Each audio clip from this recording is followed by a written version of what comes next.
Shahdadpur municipal committee के vice chairman Luqman Rajput, general councillor Raja Anwar Jamal की अगवानी में NA 210 ते पीपल्स पार्टी के उम्मीदवार सलाउद्दीन जुनेजो और PS 44 ते पीपल्स पार्टी के उम्मीदवार शाहिद फहीम की कामयाबी ते रैली कढ़ी वई। म्यूनिसिपल कमेटी के vice chairman Rana Luqman Rajput, councillor Rana अनवर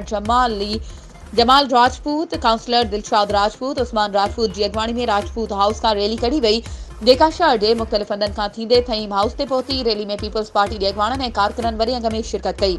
ऐं पार्टी के गीतनि ते रक़्स कयो, मिठाइयूं विरहायूं। उन मौके ते मीडिया सां ॻाल्हाईंदे राणा लुकमान राजपूत, दिलशाद राजपूत, राणा अनवर जमाल, उस्मान राजपूत ऐं ॿियनि अगवाननि चयो त असां शहदादपुर समेत सॼी सिंध जे अवाम जा शुक्रगुज़ार आहियूं, जिन